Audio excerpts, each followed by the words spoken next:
Allah menciptakan mati dan hidup untuk menguji kalian. Siapa di antaramu sebaik-baik amal, bukan sebanyak amal.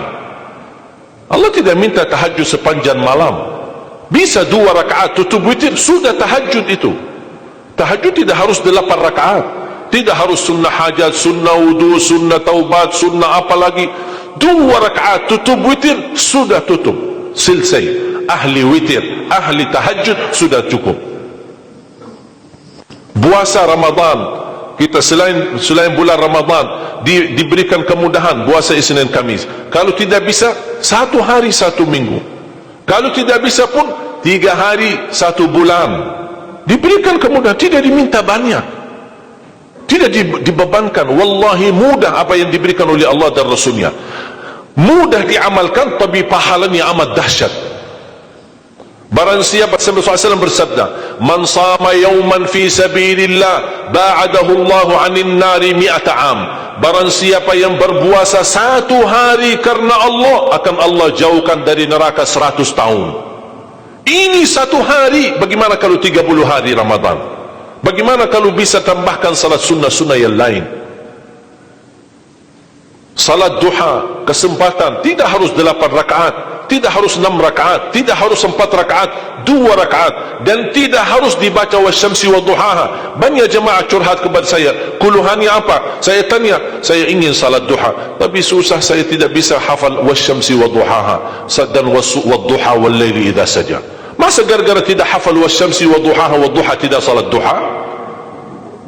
Walaupun tidak hafal, mohon maaf, hafal qulhu, baca qulhu. Rakaat pertama qulhu, rakaat kedua tak apa-apa, qulhu lagi. Asal duha terjaga.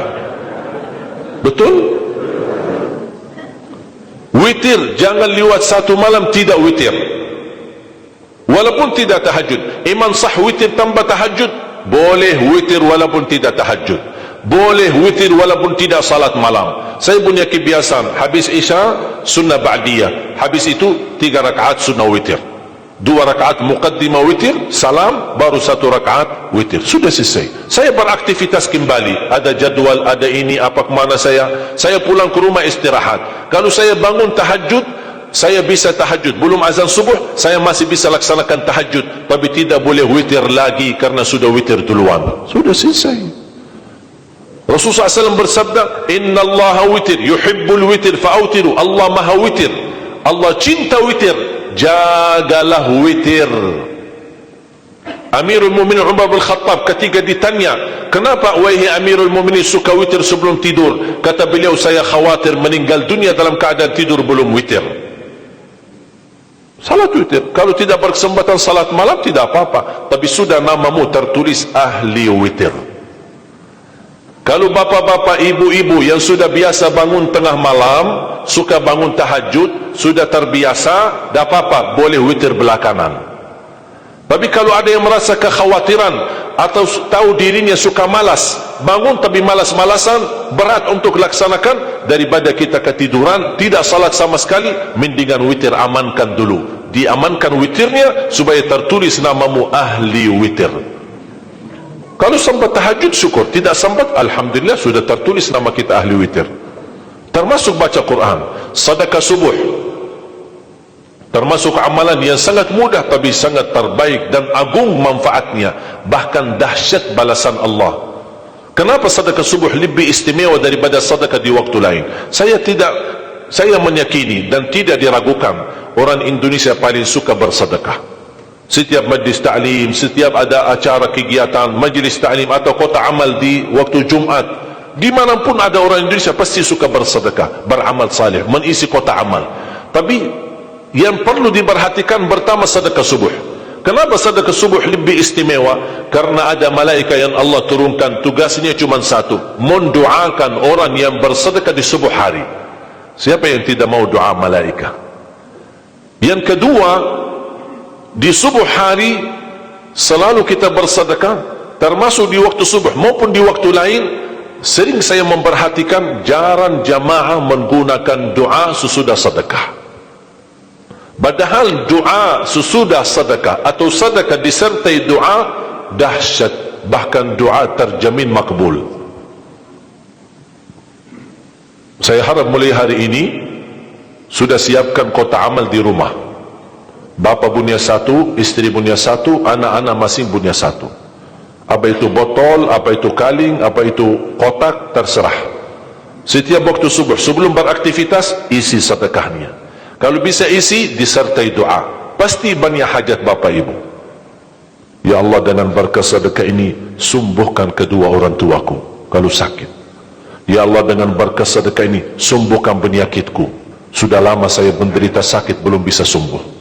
Ya Allah, dengan berkah sedekah ini, karuniailah kepada aku dan keturunanku menjadi penghafal Al-Quran. Ya Allah, dengan berkah sedekah ini, berikan kemudahan bisa ke tanah suci haji dan umrah dan ziarah Nabi Muhammad sallallahu alaihi wasallam.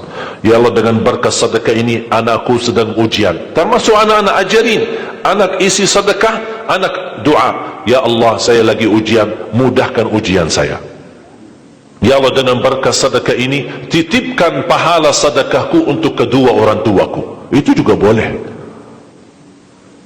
Tetapi tolong disesuaikan. Jangan sedekahnya koin-koin, tapi doanya sampai terbit matahari. Malu sama Allah. Kelamaan kata malaikat doanya. Padahal sedekahnya teng, teng, teng. Kalau saya usulkan, satu kali sedekah, satu kali hajat.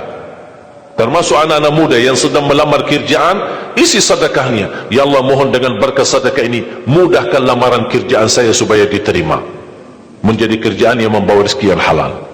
Termasuk jodoh, termasuk keluarga yang sudah lama menikah belum punya keturunan. Saya punya teman 17 tahun tidak punya keturunan. Dia menggunakan sedekah subuh sama istighfar, alhamdulillah 6 bulan kemudian beliau telefon saya, istrinya hamil. Saya sendiri 13 tahun tidak punya keturunan. Secara medis normal, sehat, tidak ada masalah. 13 tahun tidak punya anak. Saya menggunakan rutin sedekah subuh, alhamdulillah diberikan oleh Allah Subhanahu wa taala 3 anak. Kalau istri baru 1. Dahsyat manfaatnya sedekah subuh untuk hajat kita. Kapan saja Bapak Ibu bersedekah, jangankan hanya sedekah subuh. Kalau bisa sedekah subuh menjadi amal ibadah yang tetap. Selain sedekah subuh, kalau anda gunakan sedekah dimanapun, termasuk di hari Jumat, isi kotak amal, jangan lupa disertai doa. Sebutkan hajatmu. Siap?